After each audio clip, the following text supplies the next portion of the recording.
A'udzubillahi minasyaitonirrajim. Bismillahirrahmanirrahim. Alhamdulillahirabbil alamin. Nahmaduhu wa nasta'inuhu wa nastahdihi wa nastaghfiruh wa na'udzubillahi min syururi anfusina wa min sayyiati a'malina. May yahdihillahu fala mudhillalahu wa may yudlilhu fala hadiyalah. Nasyhadu an la ilaha illallah wa nashhadu anna Muhammadan abduhu wa rasuluh. Allahumma shalli ala sayidina Muhammad wa ala alihi wa sahbihi ajma'in. Alhamdulillah, syukur kepada Allah Subhanahu wa taala kita dapat bersama-sama lagi dalam sesi pada pagi ini. InsyaAllah hari ini kita akan bersama-sama di muka surat yang ke-271. InsyaAllah kita akan mentadabbur muka surat 271 daripada surah An-Nahli ayat 35 sehingga ayat yang ke-42. Seperti biasa, insyaAllah kita akan mulakan pagi ini dengan memohon kepada semua yang sama, ada sesiapa saja yang berada bersama dengan kita pada kali ini, untuk memberi feedback suara dan juga gambar. Itu yang pertama. Yang keduanya, kepada semua yang bersama dengan kita pada pagi ini untuk bersama-sama, kalau boleh, membuka mushaf untuk bersama-sama kita meneliti muka surat 271, ataupun membuka handphone ataupun apa-apa saja, mushaf, menggunakan apa-apa media saja di muka surat surah An-Nahli ayat 35 sehingga ayat yang ke-42. Jadi insya-Allah kita akan sama-sama tengok apakah yang ada di dalam muka surat ini, apa yang diperkatakan oleh Allah Subhanahu Wa Taala, apa Allah Taala nak ceritakan kepada kita dalam muka surat ini, insya-Allah. Seperti yang mana kita sebutkan sebelum daripada ini, yang bahawa surah An-Nahli ini adalah surah nikmat, surah nikmat, iaitu Allah Subhanahu Wa Taala senaraikan banyak perkara-perkara, nikmat-nikmat yang merupakan pemberian Allah Subhanahu Wa Taala kepada manusia. Jadi sekarang ni kalau Allah Taala dah berikan kepada manusia, apakah yang kita nak buat dengan nikmat tu? Adakah manusia ini tidak mahu bersyukur kepada Allah Subhanahu Wa Taala? Sepatutnya bersyukur kepada Allah, tapi bagaimanakah nak bersyukur kepada Allah? Kita tengok apa yang berlaku kepada orang-orang kafir, orang-orang musyrik ketika berhadapan dengan Nabi sallallahu alaihi wasallam. Jadi apa yang berlaku kepada Nabi ini adalah merupakan sebagai satu perkara yang Allah Taala nyatakan kepada kita, itulah yang akan berlaku sepanjang zaman.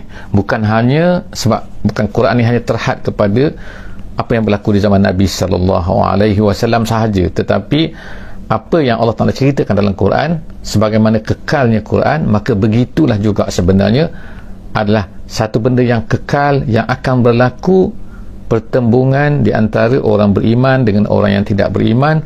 Suasana yang akan berterusan sampailah kepada hari kiamat. Jadi kita sebagai orang-orang mukmin sangat-sangat perlu untuk mengambil apa yang diceritakan oleh Allah Subhanahu Wa Taala di dalam Al-Quran ini. Moga-moga kita akan terpandu dengan Quran. Bagaimana? Iaitu dengan kita sama-sama insya-Allah mentadabbur, dan kemudian kita akan belajar lagi insya-Allah lebih untuk memahami Al-Quran. Apa yang kita buat ini hanyalah merupakan usaha yang sedikit, tadabbur harian, satu muka surat hanya 30 minit sahaja.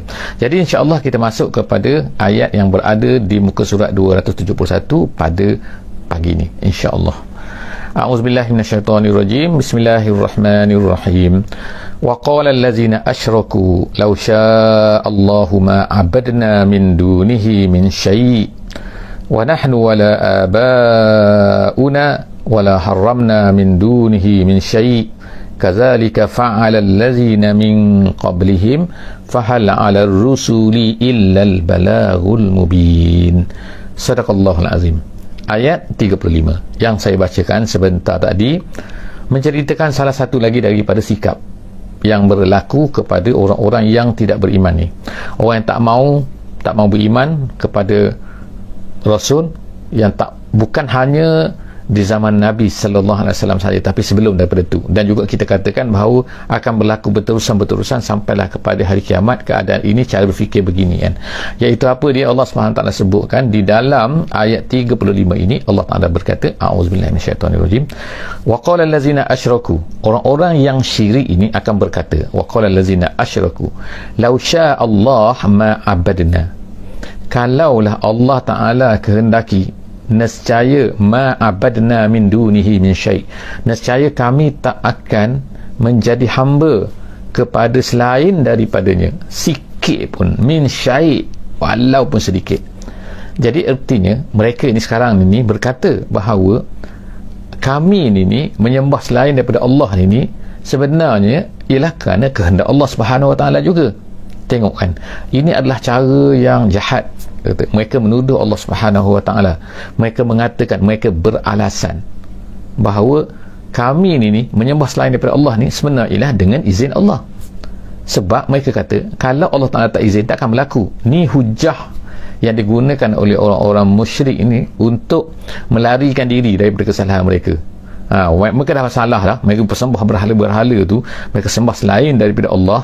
Sekarang ni pada dalam dunia pada hari ni bukan hanya sekadar menyembah berhala, tetapi menyembah selain daripada Allah Subhanahu Wa Taala. Jadi Allah, sebab itulah Allah Taala sebut sini kan, min dunihi min syai', apa-apa saja selain daripada Allah sebenarnya tidak boleh, adalah merupakan satu kesyirikan untuk kita ni memperhambakan diri mengikut. Memperhambakan diri itu lebih kepada maknanya ialah bukan hanya menyembah dengan tangan, tapi ialah mereka ni memperhambakan diri, menjadi hamba kepada selain daripada Allah. Allah Ta'ala kata itulah cara alasan mereka.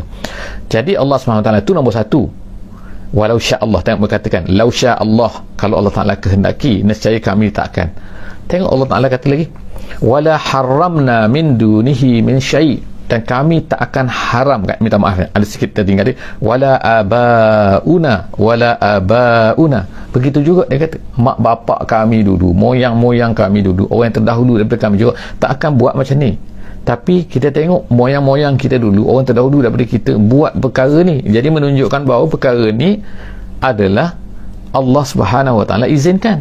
Sebab dia gunakan perkataan ni lau sya' Allah, Allah Ta'ala yang benarkan seolah-olahnya kan. Tengok kan Allah Ta'ala kehendaki. Itu kejahatan mereka lah, menuduh Allah Subhanahu Wa Ta'ala lah yang redha dengan perbuatan mereka tu. Jadi kemudian yang keduanya mereka kata wala haramna min dunihi min syai', nescaya kami tak akan haramkan selain daripada apa yang ditetapkan oleh Allah. Tengok gini, mereka ni mengharamkan macam-macam benda, mengada-ngadakan peraturan-peraturan yang mereka kata bahawa ini adalah merupakan dalam ajaran agama, ini adalah merupakan apa yang mereka patuh daripada agama. Contohnya mereka ini dalam sebut soal An'am dulu kita ada baca kan, bahair, kemudian ada sawaib, itu sebagai contoh iaitu binatang-binatang yang tertentu. Mereka kata kalau binatang ni macam ni maka ni haram, kalau binatang ni untuk kita, kalau binatang ni untuk Allah. Tengok kan, mereka buat peraturan-peraturan dalam soal An'am dulu insyaAllah boleh refer insyaAllah di muka-muka surat-muka yang telah kita bincangkan dulu. Jadi ada benda-benda di dalam peraturan-peraturan hidup mereka ni mereka telah katakan ini adalah ketetapan Allah seolah-olahnya. Sebab mereka kata kalau Allah Ta'ala tak benarkan takkan kita boleh buat benda ni. Jadi kita haramkan, kita halalkan, ini boleh, ini tak boleh, tu semua tu. Jadi sebenarnya secara tidak langsung di dalam ayat ini Allah Subhanahu Wa Taala nak katakan ialah kepada kita semua bahawa dalam hidup manusia ni kan ada dua perkara yang biasanya ialah manusia ni kan yang melakukan kesyirikan. Yang pertama sekali syirik ialah dalam memperhambakan diri kepada selain daripada Allah Subhanahu Wa Taala, dan juga termasuk dalam perkara itu ialah iaitu dalam kehidupan mereka, dalam pelaksanaan hidup mereka, mereka ini menghalalkan dan juga mengharamkan satu-satu perkara dengan alasan mereka bahawa ini juga adalah merupakan ketetapan daripada Allah Subhanahu Wa Taala secara tidak langsung. Sebab kalau Allah Taala tak izinkan nescaya kami tak boleh buat. Tengok kan, jadi ada dua dimensi kehidupan mereka yang salah kan. Jadi begitulah juga kita tengok pada hari ini, kadang-kadang ada orang yang mensyirikkan Allah ataupun mengadakan ialah melalui dengan cara perundangan dan sebagainya, iaitu mereka kata kalau Allah tak benarkan takkan kita boleh buat undang-undang ni. Jadi wala haramna min dunihi min syai', Allah Ta'ala kata kazalik, dan begitulah fa'alal ladzina min qablihim. Allah Ta'ala sebutkan bukan hanya mereka saja, bukan hanya orang-orang Quraisy itu saja, tapi orang sebelum-sebelum daripada itu juga. Itulah perangai dia, itulah cara fikir dia, dan kita katakan juga lah inilah yang berlaku sebenarnya sampailah ke akhir zaman, iaitu manusia akan beralasan menggunakan Allah Subhanahu Wa Taala. Kalau Allah tak izin takkanlah kita ni. Jadi itu cara fikir mereka kan. Sebab apa? Seolah-olahnya mereka nak kata kalau Allah Ta'ala tak izin mesti akan berlaku malapetaka terus.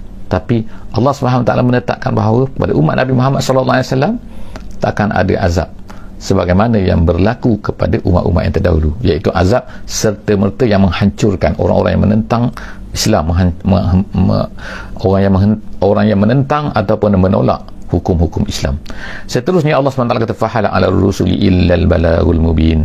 Rasul ni tugas dia hanyalah untuk menyampai. Fahal situ maknanya fama. Maknanya tidak adalah tugas Rasul ni melainkan dia menyampaikan saja, bukan dia meletakkan hukuman, dia kan bukan mengatakan ini, membawa keseksaan dan sebagainya. Tidak. Tugas Rasul hanyalah menyampaikan, beritahu betul tak betul, betul tak betul. Sebab itulah Allah SWT sebut lagi dalam ayat selepas daripada itu, ayat 36, kita tengokkan Allah Ta'ala kata walaqad ba'atsna fi kulli ummatir rasulah.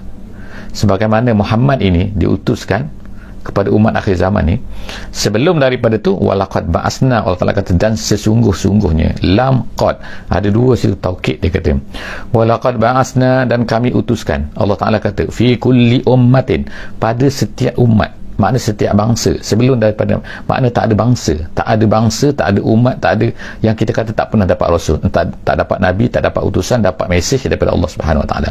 Maknanya sebab itulah kita kata rasul ni sangat ramai, 313 orang, nabi-nabi 124,000 orang. Jadi setiap bangsa kita tak ada kan, sama ada mereka ni tinggal di Siberia ke, mereka ni tinggal di Amerika Selatan ke, di Mexico ke, di Antartika, tak kira di tengah-tengah Afrika ke, semua tu rasul dah pernah ada di situ. Siapa? Wallahu a'lam. Kita hanya wajib tahu 25 orang rasul saja, sebagaimana disebutkan oleh Allah Subhanahu Wa Taala di dalam Al-Quran, nama-nama mereka. Tapi secara umumnya memang banyak rasul-rasul ni.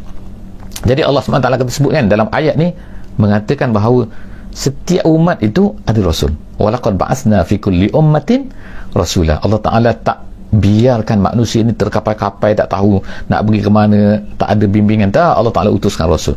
Kemudian apakah utusan rasul yang utama tu? Iaitu mesej mereka yang utama ialah an'budullah wajtanibut taghut. Iaitu mereka akan mengajak bangsa mereka tu, umat mereka itu untuk menyembah Allah, hanya menjadi hamba kepada Allah Subhanahu Wa Taala dan menjauhkan diri daripada taghut. Taghut ni ialah artinya apa-apa sahaja yang disembah selain daripada Allah Subhanahu Wa Taala. Tak kiralah bagaimana bentuk dia, kemungkinan berhala bagi orang yang menyembah berhala, kemungkinan juga ialah bintang-bintang bagi orang menyembah bintang, kemungkinan juga matahari adalah taghut, kemungkinan juga adalah api sebagaimana orang Majusi, ataupun mungkin juga hawa nafsu, ataupun apa yang disembah oleh orang komunis, katakan, yang tak kata tak ada Tuhan tu. Sebenarnya mereka menyembah sesuatu, bukan tak ada sembahan mereka. Apa yang mereka jadi hamba tu ialah apa? Hamba kepada nafsu, hamba kepada pemikiran, semua tu adalah merupakan taghut. Jadi Allah Ta'ala kata wajtanibut taghut, hendaklah menjauhkan diri. Tu rasul-rasul, mesej rasul-rasul. Kemudian faminhum man hadallah, Allah Ta'ala kata ada di kalangan mereka ni selepas daripada datangnya rasul yang didapat petunjuk daripada Allah Subhanahu Wa Ta'ala, lalu dia beriman. Man hadallah wa minhum man haqqat alaihim. Kemudian Allah Ta'ala kata tapi ada sebahagian daripada mereka haqqat alaihimud dalalah. Jadi ulama-ulama mengatakan sini perkataan alaihi itu adalah merupakan untuk memberi isyarat bahawa mereka sebenarnya ada pilihan kan, haqqat, tapi mereka memilih untuk tidak mahu beriman. Allah Ta'ala tak akan biarkan mereka, utuskan rasul, ceritakan kepada mereka mana benar mana salah, tapi akhirnya mereka pilih juga untuk tidak beriman. Jadi itulah Allah Ta'ala kata wa minhum man haqqat alaihi dhalalah, mereka nak kepada kesesatan tu. Kemudian fasiru fil ardi, terus selepas daripada tu Allah Ta'ala tak ceritakan, maka fasiru, oleh kerana manusia terbahagi pada dua, ada yang beriman, ada yang kufur sejak daripada dulu lagi, maka Allah SWT minta kita supaya kita ni berjalan. Jadi dikatakan di sini, setengah ulama tafsir kata bahawa disuruh fasiru fil ardi makna suruh dengan segera. Kamu ada perasaan benda ni, rasa benda ni, tengok, berjalanlah kamu. Tapi berjalan bukan pergi selfie, bukan pergi makan angin, bukan pergi selfie, bukan masuk dalam Facebook, masuk dalam TikTok, tak. Tapi berjalan tu untuk apa? Fanzuru, fasiru fil ardi, berjalanlah kamu di atas muka bumi ini, dan kemudian fanzuru kaifa kana akibatul mukazzibin, apa yang kamu kena tengok sepatutnya. Jadi sebab itulah kalau kita ni berjalan di atas muka bumi, pergi makan angin ke, pergi menghabiskan duit, kita habiskan duit banyak biasa kalau berjalan ni kan, dengan hotelnya, dengan makanannya, dengan pembelanjaan, pengangkutannya dan sebagainya. So biarlah berbaloi, kita kata kan, apa berbaloi itu? Iaitu mesti kita laksanakan apa yang diminta oleh Allah Subhanahu Wa Taala. Dan kita, sebab kita berjalan pun hendaklah sepatutnya kerana Allah Subhanahu Wa Taala, bukan berjalan dulu kemudian sambil-sambil berjalan, oh tiba-tiba teringat ayat ni. Tak, itu maknanya push kita tu, pusher yang menyebabkan kita berjalan tu bukan kerana Allah Subhanahu Wa Taala.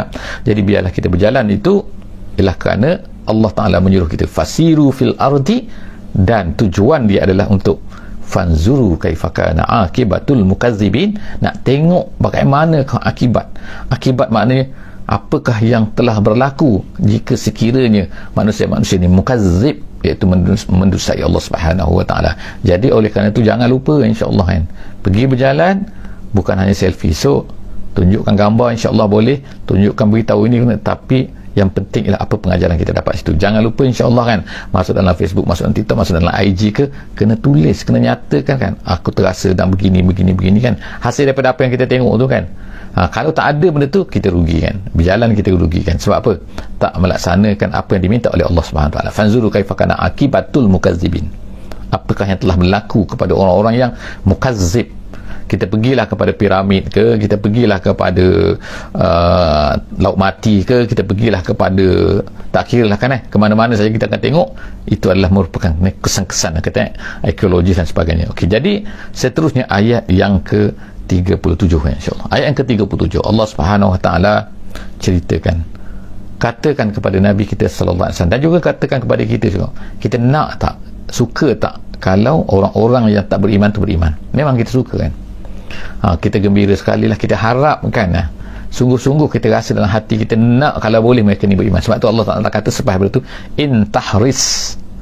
Harasa tu makna nak bersungguh-sungguh, perasaan yang membuak-buak, kita nak satu benda tu. Jadi Allah SWT katakan in tahris, kalau kamu wahai Muhammad ni tahris, nak ala hudahum, supaya mereka ni dapat petunjuk. Maknanya orang yang tidak beriman tu, Muhammad ni bercerita, Nabi kita bercerita kepada orang kafir tu kan, dan kemudian kalau boleh nak, kita suka kalau mereka ni beriman. Tapi adakah mereka beriman? Setengah mereka tak beriman. Sampailah mereka ni mati, sebab mereka ni dibunuh semua kan, sampailah kepada mati tetap juga tidak beriman. Ada yang beriman akhirnya kan, ada yang lambat beriman, ada yang terus beriman.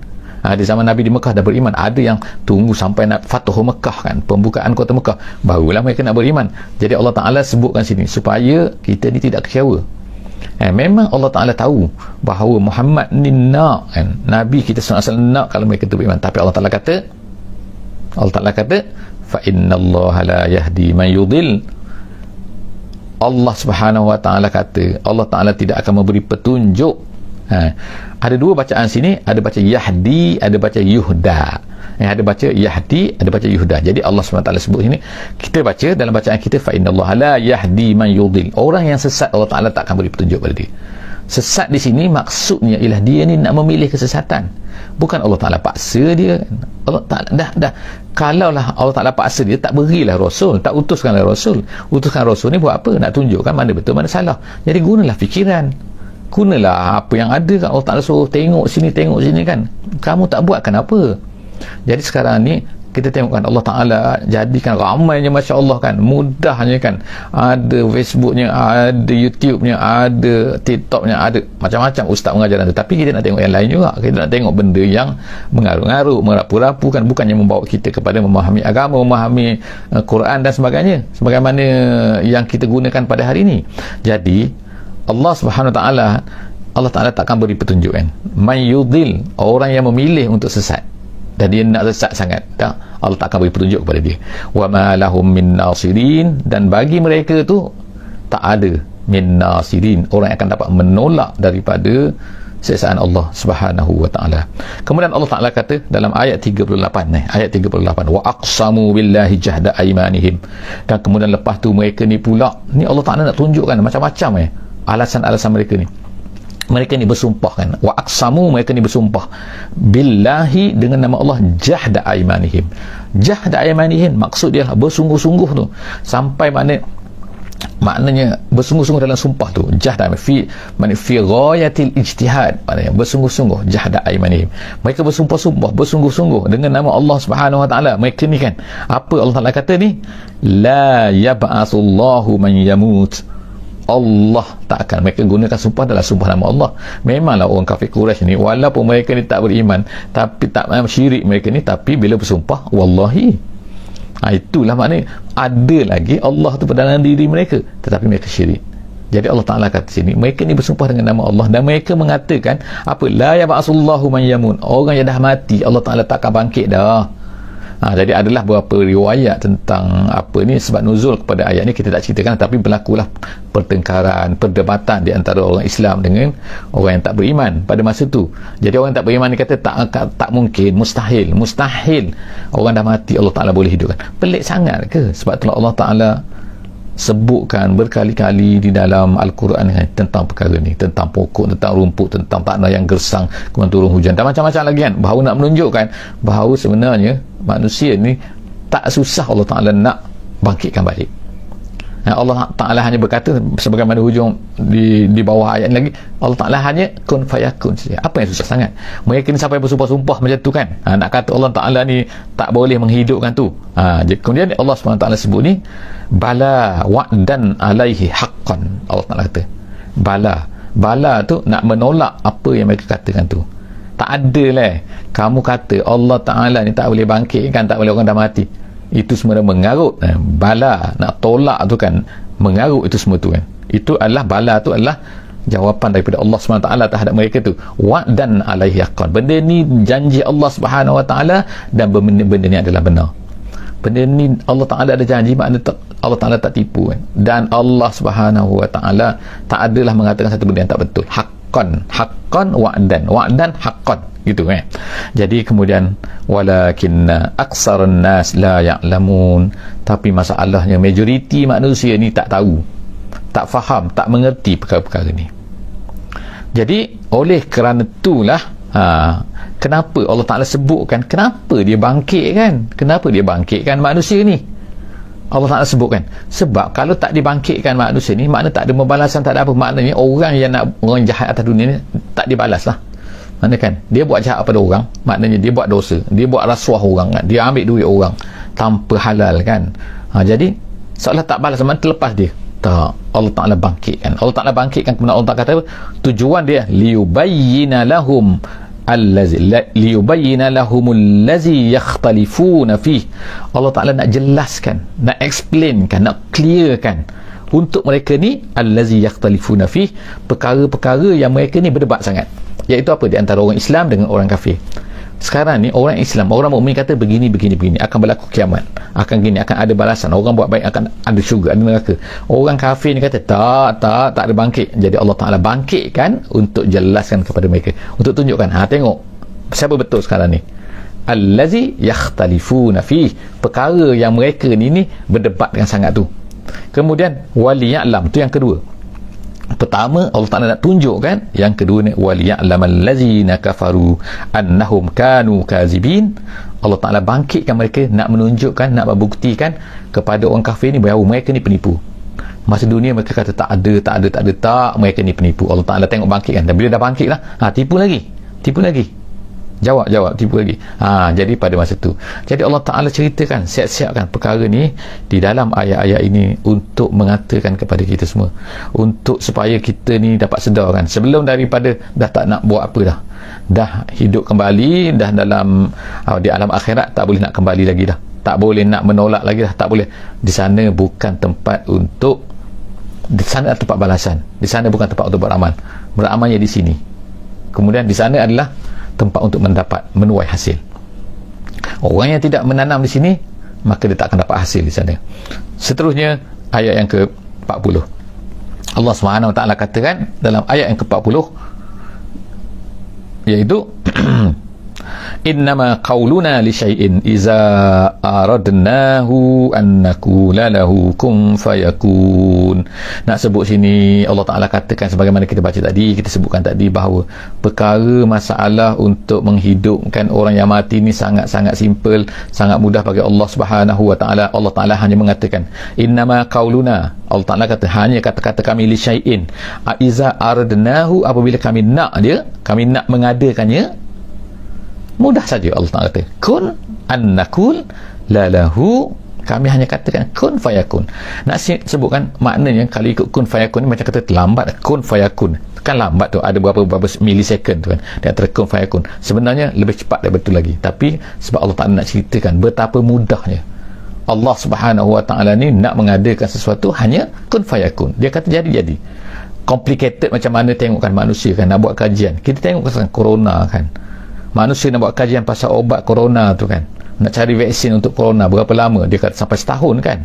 Manusia ni menderita menghadapi sakit tu kan, kemana barulah kita dapat vaksin kan. Vaksin tu pun belum lagi sempurna, mungkin ada selepas lagi vaksin yang lebih baik lagi kan, modified lagi kan, tapi at least ni ambil masa yang sangat lama. Bukankah susah kan nak buat vaksin? Tapi Allah Subhanahu Wa Taala kata simple, sangat simple, kun fayakun. Allah Taala nak satu benda, innama, Allah Taala kata qauluna li syai'in, hanya kata-kata kami terhadap sesuatu benda, in aradna, iza aradnahu, apabila kami nak dia, annaqula lahu kun fayakun. Kemudian Allah SWT sebut kan dalam ayat 41, insyaAllah kita pergi ayat 41, wallazina hajaru, kemudian Allah Ta'ala sebutlah, iaitu orang-orang yang berhijrah, wallazina hajaru fillahi min ba'di ma zulimu. Allah Ta'ala sebutkan sini ialah, dan ada pun orang-orang yang berhijrah fillahi, iaitu kerana Allah. Fillah tu maknanya kerana Allah, mana fisabilillah, gitu kan. Kemudian min ba'di ma zulimu, selepas daripada mereka ini dizalimi. So majoriti ulama mengatakan bahawa maksud di sini ialah orang-orang yang berhijrah daripada Mekah ke Madinah, ataupun berhijrah daripada Mekah ke Habasyah pada masa itu, iaitu orang-orang yang berhijrah fillah. Mereka berhijrah kerana apa? Kerana Allah Subhanahu Wa Taala, min ba'di ma zulimu, selepas daripada mereka ni dizalimi, maknanya berlaku penzaliman terhadap mereka ni berada di Mekah, penzaliman, kejahatan daripada orang Quraisy ni, jadi menyebabkan mereka berhijrah. Allah Ta'ala kata orang yang berhijrah tu kerana mereka ni dizalimi tu, adakah mereka ni sia-sia? Tidak. Allah Ta'ala akan gantikan. Apa Allah Ta'ala sebut sini? Lanubawwi annahum fid dunya hasanah. Allah Ta'ala akan lanubawwi, tabawwu ni ialah iaitu menjadikan, menguasai, menduduki setempat ni kan. Mana Allah Ta'ala akan menempatkan kepada mereka di dunia ini hasanah, dengan kebaikan. Apa itu kebaikan tu? Jadi setengah ulama kata ialah kalau di Habasyah tu mereka dapat tinggal di Habasyah dengan selesanya. Ada selepas betul juga ialah selepas mereka ni hijrah ke Madinah Al-Munawwarah, Allah Ta'ala jadikan Madinah tu tempat yang selesa, tempat yang aman, tempat yang damai, tempat yang mereka ni berkuasa di situ, orang Islam berkuasa di situ, Masya Allah kan. Jadi tempat mereka ni kan bertolak untuk melakukan penyebaran dakwah dan macam-macam lagi, better daripada Mekah yang 13 tahun yang asal tu kan. Maknanya mereka zalim di sini, tapi Allah Ta'ala gantikan kepada mereka di sini selepas daripada mereka berhijrah. Jadi Allah SWT sebut wallazina hajaru fillahi min ba'di ma zulimu lanubawwi annahum fid dunya hasanah. Allah Ta'ala akan bagi kepada mereka kekuasaan, kedudukan, kehebatan fid dunya, di atas dunia lagi Allah Ta'ala dah beri dah hasanah. Kemudian wal akhirat dapat lagi, wala ajrul akhirati akbar, di akhirat lagi besar, akbar. Maknanya kan, kalau di Madinah mereka dah hebat dapat kan kemenangan dan sebagainya, di akhirat bukanlah mereka tak dapat, di dunia dapat, di akhirat lagilah dapat kan, lebih besar lagi. Lau kanu ya'lamun, kalaulah mereka tu mengetahui. Siapa yang mengetahui ni? Ada banyak pendapat ulama, ada 3 pendapat ulama yang besar mengenai ini. Siapakah yang mengetahui? Iaitu yang pertama ada mengatakan lau kanu ya'lamun tu, ya'lamun tu orang Islam tu, kalau mereka tahu bahawa tu kan, nescaya mereka akan. Ada yang kata orang kafir, lau kanu ya'lamun itu orang kafir, kalau mereka tahu nescaya mereka akan, kalau mereka tahu pahala besar daripada Allah Subhanahu Wa Taala, nescaya mereka akan tinggalkan kesyirikan mereka tu. Itu. Dan ada yang kata lau kanu ya'lamun ialah kepada orang-orang yang tidak berhijrah, yang masih berada di Mekah, yang tak mau hijrah, tak mau tinggalkan tu kan, mereka beriman. Allah Ta'ala kata kalau mereka tahu balasan Allah Ta'ala, nescaya mereka akan berhijrah. Jadi itu adalah pandangan-pandangan lah, yang mana-mana pun bolehlah kita gunakan. Itu adalah yang disebutkan oleh ahli tafsir. Ayat yang terakhir Allah Ta'ala sebutkan sifat mereka yang berhijrah lagi, iaitu allazina sabaru wa ala rabbihim yatawakkalun. Dua sifat kepada orang-orang yang tadi tu, yang berhijrah tadi, itu nombor 1, mereka inilah sabaru, allazina sabaru, mereka ini bersabar. Dan kemudian yang kedua, tawakkal, wa ala rabbihim yatawakkalun. Bila mereka berhijrah ni kan, tak tahu masa depan, kalau ikutnya kan dapat harta ke, apa akan jadi ke. Di sini di Mekah mereka ni hidup selesa, ada kekayaan, ada kedai, ada apa kan, harta semua ditinggalkan, semua pergi ke Madinah Al-Munawwarah, tempat perhijrahan mereka, dalam keadaan tak tahu, sehelai sepinggan kan, bawa apa tak tahu apa akan jadi, tapi mereka tawakal kepada Allah. Allah Ta'ala suruh mereka akan pergi kan. Masya Allah kan. Itulah setakat yang mampu kita tu. InsyaAllah kita akan jumpa lagi dalam sesi akan datang, InsyaAllah muka surat 272 daripada surah An-Nahl. Jangan lupa InsyaAllah share kepada semua sahabat-sahabat kita semua yang masih lagi belum bersama dengan kita, yang tak tahu ke mungkin sahabat-sahabat semua, kita semua ada link yang insya-Allah kan, ada grup dan sebagainya kan. So hantar saja apa yang kita dapat, link kita ni kepada semua grup-grup kita masing-masing, insya-Allah moga-moga akan bertambah orang-orang yang akan bersama dengan kita. So jangan lupa untuk share, follow, like, dan aku qouli hadza wa astaghfirullahalazim li wa lakum. Wassalamualaikum warahmatullahi wabarakatuh. Bismillahirrahmanirrahim. Wal 'asri innal insana lafi khusr illa allazina amanu wa 'amilus solihat wa tawasaw bil haqqi wa tawasaw bis sabr.